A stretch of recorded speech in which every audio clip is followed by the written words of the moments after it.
Good evening. In this broadcast, the program Time.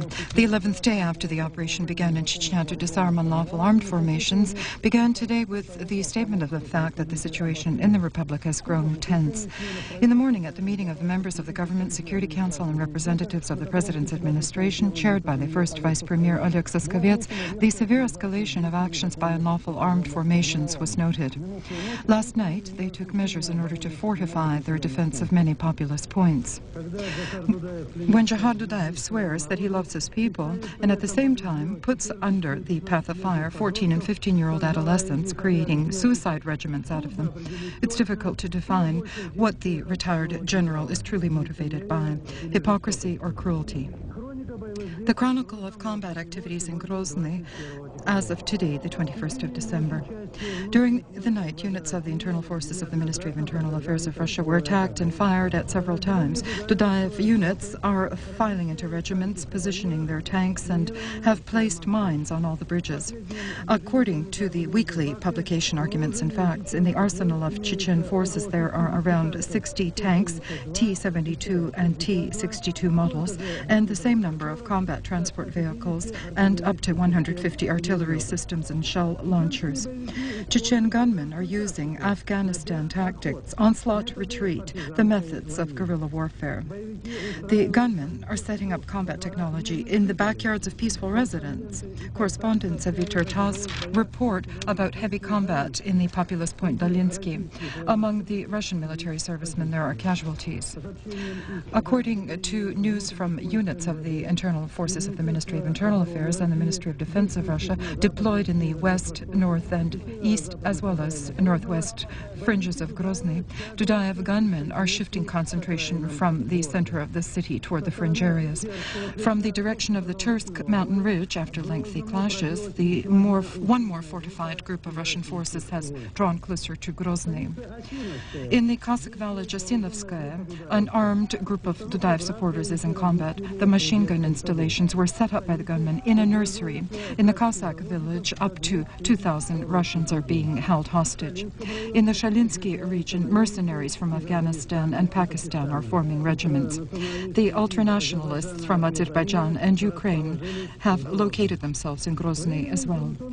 The Temporary Information Center reported that by railway transportation into the conflict region, sugar, salt, tea, and soap are being delivered. To Chechnya, 84 tons of infant food, dry biscuits, grains, and medications have been delivered. According to reports from Znamensky, in the Republic, anti-Dudayev sentiments are growing quickly. And here's the opinion of one of the leaders of the opposition, the academic Salambek Khodjayev. Today, in essence, we will have to begin much from scratch, including questions of ethics, culture, fostering mutual relations. Because you understand that the Chechen people were always extremely decent and raised with honor. Today, everyone thinks that we're criminals. If previously it was a pleasure to speak to a Chechen in a normal fashion and see him in a normal way, now everyone flees from us as from the plague. And because of this small group of people, they are not Chechens, they don't represent the Chechen people. Moreover, I think that perhaps only Stalin caused such extensive damage as they have caused. And they don't have much time left. Boris Yeltsin appealed today to the residents of the Chechnya Republic. In the appeal, it says that the president, the government of Russia, the chairman of the Federal Assemblies, often issued pleas toward the relinquishing of weapons by unlawful armed forces in Chechnya. Despite this, in Grozny and its environs, blood continues to flow. Our compatriots are dying, Chechens, Russians, and citizens of other nationalities.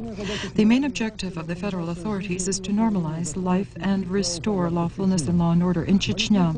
Boris Yeltsin, in his appeal, guaranteed that all civil rights and liberties declared in the Constitution of the Russian Federation will be restored on the territory of Chechnya in full scale. Never and under no circumstances will the deportation of Chechen people be repeated. Those who were forced to leave their homes will be able to return to their homes unhindered. All measures will be undertaken in order to expedite the functioning of local organs of rule on the territory of the Republic. The Chechnya Republic again will become a full-fledged subject of the Russian Federation. It will be provided with economic, social, and humanitarian aid to overcome the repercussions of the Dudayev regime and restore a normal life. the people of the Chechnya Republic will be given an opportunity to define its own fate. The most important condition for the peaceful resolution of the Chechen crisis, in conclusion, the President emphasized, was and remains the relinquishing of weapons by unlawful armed formations. The Minister of Foreign Affairs, Andrei Kozyrev, clarified at a press conference that the new appeal of Boris Yeltsin to the Chechen people is a response for possible misunderstanding and concern of the public regarding the aims of those actions undertaken in Chechnya by Moscow. He emphasized that the actions of the center are proportional to the resistance put up by criminal groups. Kozyrev directed the journalists' attention to the fact that during the operation in Chechnya already several important objectives were achieved. Basically, to isolate that source of danger which the situation in Chechnya presented during the last 3 years. Essentially, that was a sanctuary of a criminal activity, and the action undertaken permitted us to delegitimize and finally delegitimize the Dudayev regime.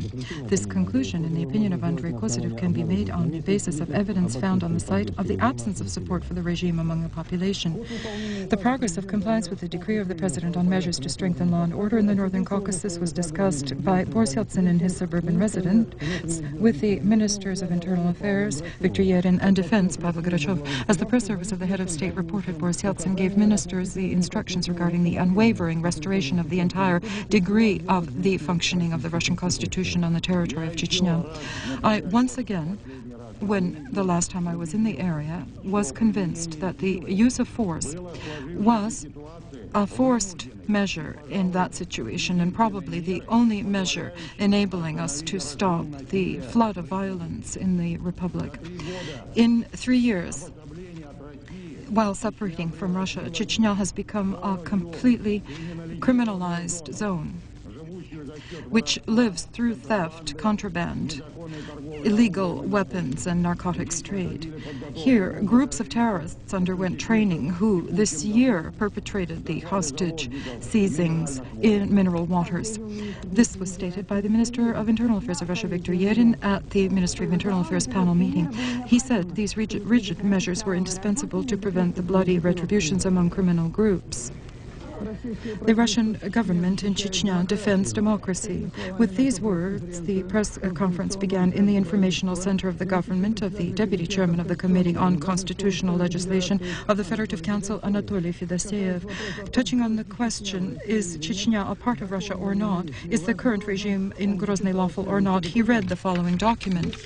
The Congress of the National Deputies of the Russian Federation resolves to recognize the 27th of October 1991 elections in the Chechnya-Ingushetian Republic for the highest organ of state rule, the Supreme Soviet, and the President of the Republic as unlawful, and acts adopted by them are not subject to compliance. Moscow, the Kremlin, the 2nd of November 1991, the Chairman of the Supreme Soviet of the Russian Soviet Socialist Republic, Hasbulatov, and Fedoseev added that no one revoked this decision. Hence, initially, the 3 years in Chechnya, there was no lawful rule, and that means that no one has the right to consider Chechnya to be outside of Russia. Responding to the questions of the journalists, why was a state of emergency not declared in Chechnya, Anatoly Fedoseev emphasized that it can be imposed if there is hope of controlling the situation, and only having resolved the question of disarming the unlawful formations can a regimen of state of emergency be declared. According to the agency RIA, on certain stretches of the border, there are more frequent attempts at insurgence onto the territory of Chechnya and adjacent Northern Caucasus areas by large groups of individuals of conscription age. This was reported by the press service of the government of Russia, citing the command of the border troops of the country. According to them, overall 6,000 persons have been stopped. Individuals armed with weapons and ammunition were detained. Interrogation of detainees indicates that among the youths from Azerbaijan and Abkhazia, active conscription of mercenaries is underway for combat. On the territory of Abkhazia already, 2 strongholds of Chechen gunmen were set up to conduct guerrilla war. This was reported to the press by the chairman of the Federative Council today, Vladimir Shumeka. Evidently, in the higher chamber of parliament, there will be difficult discussions ahead regarding the value of extending the mandate of Russian forces in Abkhazia, because today the half-year term of the mandate expires, issued by the Federative Council. Vladimir Shumeka feels that continued presence of troops in Abkhazia is unfeasible and the military should return to Russia. A letter on this matter was sent to Boris Yeltsin today. Abkhazia cannot exist at all without Russia. Everyone understands this, I say it openly, and the Federative Council will take all of this into account, but it will also take into account the ability of Ardinba as a politician to take into account what is occurring in Russia and what events are occurring today. The Temporary Information Center of the government of Russia today reported that since the beginning of combat in Chechnya, as of the evening of the 20th of December, there 10 military servicemen of internal affairs have died, 17 have been injured. Also, during that same period, 13 have died and 30 military servicemen have died of the air paratroopers forces, Interfax was told by an informed source in the military department today. And according to the head of the operational department of the State Duma on the situation in Chechnya, Valentin Kovalov, 11 more Russian military servicemen of the reconnaissance and regiments of special designation died last night in the Chechnya-populated point Petropavlovsk. 7 were injured and 5 are missing. Not one of the Russian military commanders involved in the operation in Chechnya has resigned. This was stated to Itartas by the representative of the Department of Information and Press of the Ministry of Defense of Russia. According to him, this applies also to the Major General Ivan Babich, who continues to command a column of Russian forces in Chechnya. No one has dismissed him from that post. Hence, the representative of the Minister of Defense refuted reports in certain sources of mass media of the dismissal of several military commanders involved in the Russian forces operation in Chechnya. From 0000 hours, the 21st of December, passage has been suspended temporarily through the national border of Russia of individuals, transportation means cargo and shipment from Azerbaijan and Georgia. This was stated in an interview to the Temporary Information Center of Government by the head commander of the border troops of Russia, Andrei Nikolaev. On the decision of the Security Council and the government, tightened border and customs control is implemented in airports and seaports open for international and sea connections between Russia and Azerbaijan and Georgia. The head commander emphasized that all measures undertaken were precipitated by special circumstances and are of a temporary nature. Also, the Russian border troops have taken under protection the border between Russia and Georgia on the territory of Chechnya, the only unprotected stretch of Russia's national border. Events in Chechnya are an internal affair of Russia, and we in no way intend to interfere in this conflict, said today the chairman of the Supreme Soviet of the Republic, Rasul Guleev. He especially marked that no armed formations from Azerbaijan are involved in the combat on the side of Chechnya. The Speaker of the Parliament emphasized that as a result of the closure of the Northern Caucasus Railway, over which 90% of all cargoes from the near and distant abroad reach the Republic, Azerbaijan has suffered the most.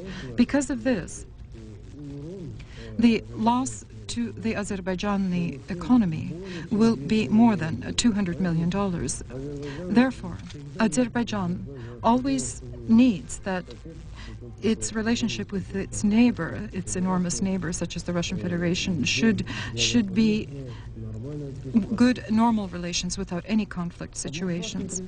The administration of the President of Russia has information that in Moscow several special centers were organized to supply Russian journalists with misinformation about events in Chechnya. This was stated to Interfax by the deputy head of the administration, Vyacheslav Volkov.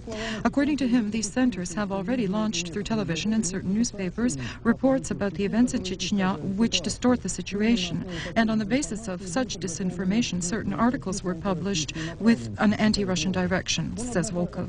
He, however, refused to name these centers and their leaders. Several deputies of the State Duma of Russia expressed disturbance over the threats against the head of the press service of government, Valentin Sergeyev. On Interfax's request, the deputies commented on Tuesday's report through Itartas channels that at a demonstration in Grozny it was decided to sentence Valentin Sergeyev to death. Specifically, the leader of the agrarian faction, Mikhail Lapshin, noted that such appeals are reminiscent of a lynch court. Russian authorities must find a way to reliably defend their citizens from such threats, or else they will knock us out one by one, he emphasized. Since the beginning of deployment of Russian troops in the Chechen Republic, that is since the 11th of December, the cost of the military operations has been around 4 billion rubles. This was stated in an interview to the press by the Minister of Finances, Vladimir Panskov. He noted that in order to restore the domestic industry of Chechnya next year, 1 trillion rubles will be allocated. However, the minister excludes the fact that additional funds may be needed for these purposes. Vladimir Panskov noted that probably this money will be drawn from the reserve fund, which foresees allotment in the event of various emergency situations and also through limits of capital investments. The number of forced resettlers from Chechnya continues to grow. Yesterday, according to ITRTASS, the republic was abandoned by 1,786 more people, and overall, since the beginning of the conflict, the number of refugees who have turned for assistance to immigration services is 15,479 people. A special burden in receipt of refugees is experienced today by Dagestan, Northern Ossetia, and Ingushetia. And in the neighboring Adygea, there is discussion of a draft of the first constitution of the republic. Among the first to receive sovereignty in the Northern Caucasus, Adygea has built its political institutions in accordance with the Russian constitution and now is discussing its own constitution. The republic has already a coat of arms, a flag, and an anthem, but has yet no basic law which it can build its life in the future on. Events on the other side of the Caucasus Ridge, although they have evoked serious concern among the population overall, did not change political stability in the republic.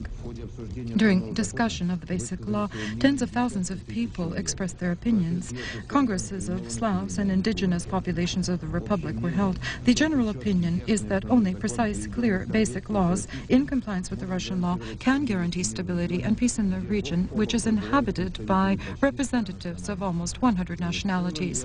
Overall, I'm satisfied with the discussions. In the next days, we will have a session of Parliament, which will conclude the results of those discussions and define the order to adopt a constitution. There should be no rush in this matter, so that the basic law, the main political document, should be formed in such a way as is necessary for our population, our multinational population.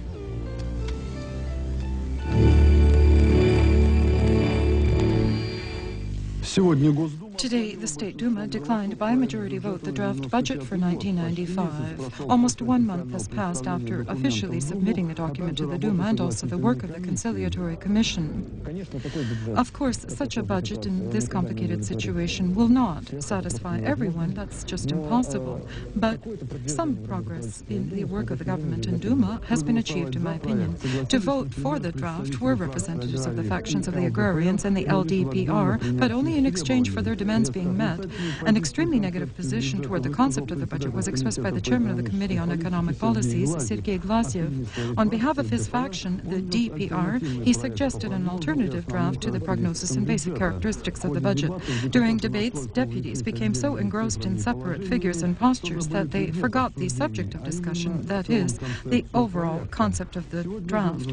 Today, behind closed doors, the paragraphs of the defense budget were discussed. A proposal was submitted to increase it by 10.8 trillion rubles, and the government already owes the army 8.5 trillion rubles.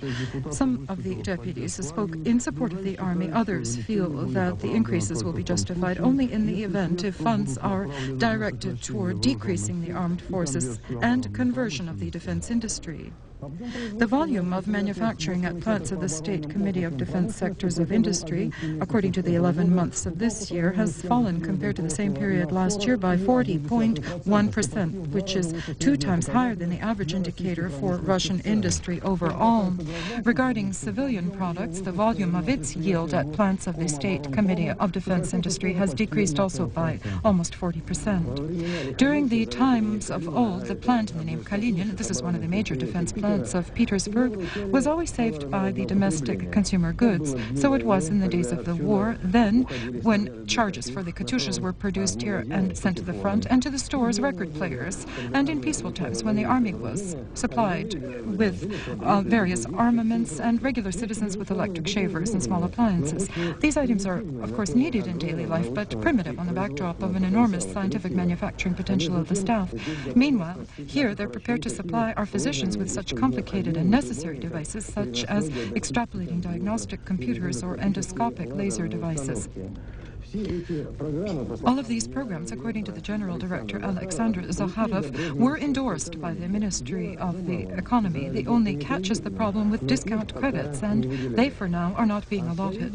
And the plant has not got its own money. The debt from the Ministry of Defense is already around 8 billion. A strict regimen of economizing has been adopted. Today, the temperature in the office of the General Director has declined lower than 14 degrees Celsius. At one time, one should have entered the museum of the plant, turned on the old record player, and remember the difficult days half a century ago, because then, after all, we did win. The level of inflation in December of this year evidently will not exceed 15%, predicts the Minister of Labor of the Russian Federation, Gennady Milikyan. In October of this year, inflation was 15%, in November 14.8%, and in the first 2 weeks of December, its level has reached 7%, and was noted by Milikyan in an interview to Interfax in January of next year. The level of inflation, I quote, will be no lower for certain, unquote, which is caused, in his opinion, by the purely seasonal winter increase in prices on foods.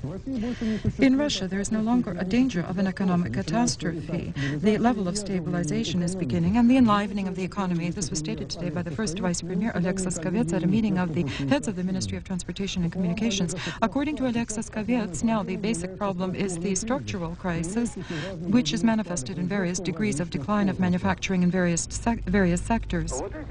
These 5 Dutch transport trailer trucks with trailers of various sizes, which have formed a line on the square of the fallen soldiers in Volgograd, one can consider to be the beginning of the birth of a completely new plant for our country, the international transportation system, which is among the system of the Union of Plants. According to the concept of its creators, this system will unite 13 auto transportation plants located in several cities of Russia, including Moscow and St. Petersburg, and the number of vehicles themselves will constantly grow. Currently, a package of orders has been formed for the delivery of cargo to such countries as Holland, France, Italy, and Poland from major firms in Volgograd. That is, I would like to say that this is not simply words, but concrete work and work in action. In the future, the Russian International Transportation System plans to enter the Association of International Transport Deliverers, which will allow it to create its own customs terminals. The shipments will be made not only through orders of foreign consumers, but mostly for the system of union companies and to deliver cargo to supermarkets and Russian trade. And one must note at that means for the development of Russian trade and also the international transportation systems and other companies of the union system come from the Russian House Selenga. The famous through the scandal with the firm C.I. Beck and through his exposures of the former leadership of Russia, the attorney Dmitry Yakubovsky has been detained by law enforcement organs Tuesday afternoon in Moscow. As Itartas reports, the operation to detain Yakubovsky was conducted by employees of the law enforcement organs of St. Petersburg, and in the evening of the same day, Yakubovsky was taken to St. Petersburg, and to date, the reason for his detainment is not known. According to the Ministry of Internal Affairs this year in Russia, 14,000 crimes were committed with the use of firearms and often imported. One can call the find truly sensational at the cargo station Kuntsevo 2. Among domestic articles in a 20-ton container from the United States designated for the Moscow Joint Stock Company, the corporation Viz, military and customs employees found 10,000 combat cartridges of American production. The transport militia launched an investigation and learned that the corporation for a long time was involved in weapons transactions. During the search, a significant arsenal was confiscated, 136 unlawful firearms, all of foreign production, Israeli Uzi pistols and machine guns, American assault weapons, and Luger automatic weapons. In the opinion of Ministry of Internal Affairs specialists, the striving of the criminal element to own firearms is because the law enforcement organs can't establish the source. Certain businessmen also presume that to have a foreign firearm is prestigious. Felix Dzerzhinsky would have been quite surprised, and Yuri Andropov would never have believed the occurrence today on Lubyanka. Indeed, the best employees of the Federal Service of Counterintelligence were awarded with money and diplomas by entrepreneurs, capitalists, using the jargon of Iron Felix, against whom the grandmother of our current counterintelligence, the VCK, was established. But a fact is a fact. Times do change, and today in the former office of Andropov, the president of the International Fund of Law Enforcement Organs, organs of Russia, Sergei Siverev, and representatives of the advertising agency Premier SV, Moscow News, the Trade House Moscow, handed awards to the best counterintelligence agents of the country based on their work this year. Unfortunately, we can't show you the faces of the distinguished. Today is a celebration, but tomorrow again they will have to pursue enemies of the Russian state. So, facing the camera was only the chief of the press service of the FSK, Mikhailov. Incidentally, yesterday he was esteemed the rank of Major General. There was apparently a surprise for him as well. Sergei Siverev, on behalf of the Fund of Russians, presented a sword to the Major General.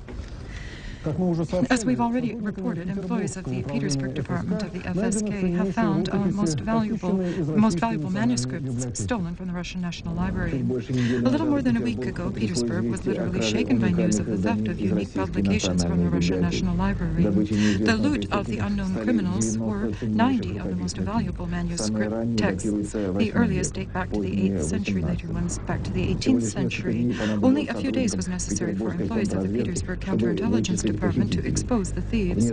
In several backpacks, all of the stolen manuscripts were found. They had been brought to Petersburg in the middle of the 19th century by a Father Joachim. Among them were philosophical works of Chinese, Mongolian, and Tibetan thinkers, Indian manuscripts on palm leaves, and irreplaceable original books and texts. All of them are registered in international catalogs, and thanks to the efforts of many special services, Russia has managed to preserve its national treasures, which are valued from $100 to $250 million.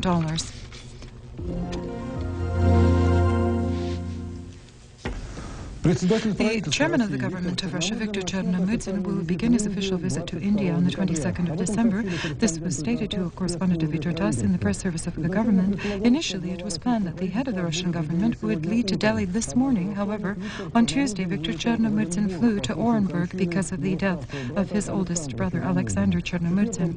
Thursday, he will be present at his burial. The basic delegation, as was planned earlier, today arrived in Delhi, headed by the Vice Premier Yuri Yarov. The American administration, with restraint, welcomed the agreement reached on the ceasefire in Bosnia-Herzegovina. This agreement was achieved with the mediation of the ex-president of the United States, Jimmy Carter. Today he met with the president of Serbia, Milosevic. Milosevic expressed support for restoring relations with the United States, and the leader of the Bosnian Serbs, Karadzic, invited representatives of the UN forces for talks on realizing peaceful intentions of the Serbs. Contrary to predictions, the Carter-Karadzic agreement was endorsed also by the Muslim side. The question now is, how long will another ceasefire last in Bosnia, or have the Serbs and Muslims truly had enough war? The fate of the government of Silvio Berlusconi will be decided in the end of the week. In Italian Parliament, they will discuss the question on confidence in his cabinet. Prime Minister, who is conducting a policy of rigid economizing, will inform the parliamentarians on the state within the country. North Korea has decided to hand over to the United States the remains of a pilot in the helicopter which crashed over North Korea. Further delay with the handing over of the second crew member who was taken prisoner by North Koreans is impermissible. This was stated by the American Secretary of State, Christopher. According to the American side's version, the helicopter went off its course. North Korean military, however, assert that the pilots were on a reconnaissance mission. In the Mexican state Chiapas, again, the threat of an armed conflict has arisen between rebels and the army. The army units have entered a village which the rebels have taken under control. Simultaneously, a movement of transportation was restored on previously blockaded auto routes. The president of Mexico, Ernesto Cedillo, stated that in the future he will continue to defend lawfulness in the country. A cargo plane, Boeing 737, crashed today in central England in approaching the airport at Coventry. All 5 members of the crew died. City authorities of Washington announced increasing property taxes. The capital of the United States, a city which forges world policies and where the president lives. But it seems Washington is as far from Russia as the moon, and yet, how similar. The city authorities have no money. The budget deficit has reached astronomical figures, $500 million. We could use that money to support science, for instance, but here they have no money to pay street cleaners. Parking rates have been doubled for cars, and that doesn't help. Salaries for many municipal employees has not been paid for 1 month, a record for America, but that's far from us. And in the rest they have caught up. In a record and compact disc music store, music plays all day long, as is appropriate, because there are many people buying Christmas gifts. When they raise taxes, we will raise our prices, says the manager, whose name is Dan. We're not going to work at a loss. Such private stores will now have to pay almost $3,000 per year more in taxes. The city hopes to realize $40 million. Many stores are closing down or moving to the neighboring state of Virginia, where taxes don't strangle. The middle class is also moving from Washington. Even people with revenues of $40,000 a year can't afford to live here. Just as in our country, Washington has decided to take back from the people. But the question is the same. Will there be more money in the budget if people become poorer? But even given all similarities between the problems of American capital and our cities, there is one difference. The new mayor of Washington, Marion Barry, announced he would cut his own salary to save money. A personal example in America is indispensable, or else people won't understand and will never re-elect. On the eve of Christmas and before New Year, the image of cities throughout the world has changed from Hong Kong to Washington. Everywhere there are colorful lights, Christmas trees, smiles, gifts, and wishes of happiness and peace. One of the characteristic features of Madrid in the advent of Christmas is the opening of the benevolent Rastria Bazaar. At its kiosks, one can buy everything one's heart desires and have a bite as well in the multitude of restaurants and taverns. Behind the counters and tables, here you will not find professional salespeople or waiters, but those with pompous ancient titles, the representative of the royal Bourbon family, the successors of the Herzog Alba, the Duke Ramamon, and it's quite tempting to acquire an item from the hand of a marquesa or taste a dish prepared by a baroness. All proceeds will go toward the fund in aid of orphans and homeless families. Christmas always evoked a special wave of compassion in people for one's neighbor who find themselves in trouble. During these days, the contributions are being made by secular religious organizations of the country, firms, banks, stores, politicians, writers, and actors and matadors, soccer players, and of course, the men on the street. A quarter century ago, proceeds from our bazaar were very modest, and this year they will amount to $150,000. All this money will go to acquiring housing for poor, large families. Such a benevolent bazaar we organize once a year, and this is for children and orphans. The Grand Duchess Maria Vladimirovna Romanova feels that Russians, just like Spaniards, are equally kind and responsive to other people's pain. The heir of the Tsarist dynasty, George, also makes a contribution into the collective benevolent basket. He sells sweets and pastries, but he doesn't eat them himself because he's losing weight, so that next year he can be accepted into the Nahimovskaya Academy of St. Petersburg. With this, I bid you farewell. In a moment, with the sports news, you will hear from Vladimir Topilsky. Goodbye.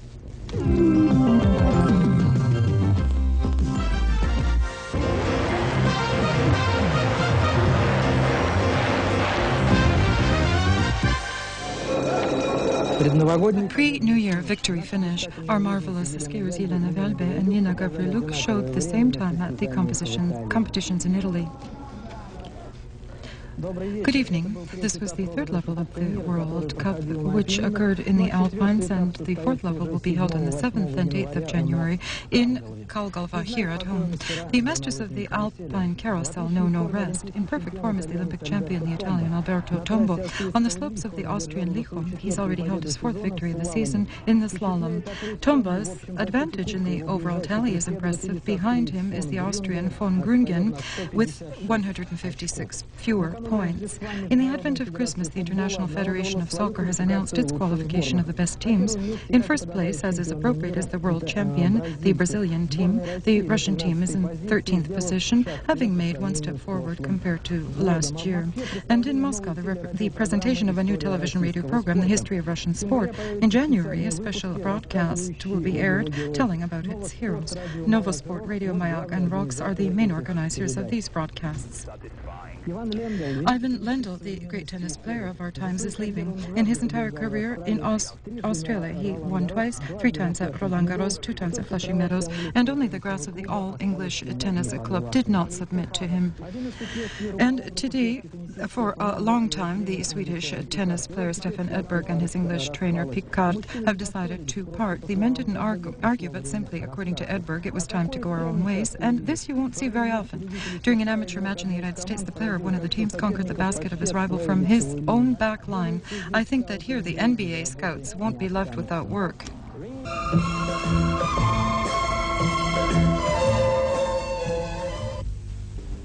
Добрый вечер. Good evening. According to the Oceanic Meteorological Center, a small cyclone over the Barents Sea and its connected atmospheric front will define the weather tomorrow in the northern regions of the European part of Russia. In Karelia, in the Murmansk and Arkhangels districts, and in the north of the Republic of Komi, expected are cloudy skies with snow and blizzards on the coast during the day and night. In the Murmansk district, from 0 to -5. In Karelia and in the north of Komi, -3 to 8 degrees, with -15 in places. In the northwest of Russia and in the Baltic countries, it will be cloudy with isolated snow. The temperatures throughout the night and day from -1 to 6 degrees. In the central areas and along the Volga, there will be the influence of a broad cold anticyclone. Here, as previously, it will be clear and dry. Temperatures at night -18 to 23. In places as low as -30 during the day from -10 to -18. Belarus, Ukraine, and Moldova, the central Chernozem area, the north of the Krasnodar and Stavropol Rim areas, and also the lower Volga, will be under the influence of that same anticyclone. Here it will remain clear and cold. Temperatures at night -15 to 20, during the day -7 to 12 degrees. In the west of Ukraine and in Moldova, -2 to 7 degrees. In the south of the Krasnodar and Stavropol Rim areas in the northern Caucasus, in the zone of an atmospheric front, it will be cloudy with some isolated patches of snow with icy road conditions. Temperatures during the day -3 to 8 degrees. In the Chechen Republic, it is cloudy with wet snow at night and day from -1 to -6 degrees. Inclement weather continues on the Black Sea coast of the Caucasus. Here there is snow mixed with rain and strong northeasterly winds. Temperatures throughout the day and night around 0. Beyond the Caucasus, it's cloudy with some wet snow. Temperatures during the day from -5 to +2 degrees. In St. Petersburg tomorrow, cloudy weather with some brief snow at night, -9 to 11 during the day, -4 to 6 degrees. In Moscow and suburbs, it will remain quite clear. Temperatures at night -20 to 22, with some places as low as -26 during the day, -13 to 15 throughout the district, between -12 to 17. That is the weather for tomorrow. All the best. Goodbye.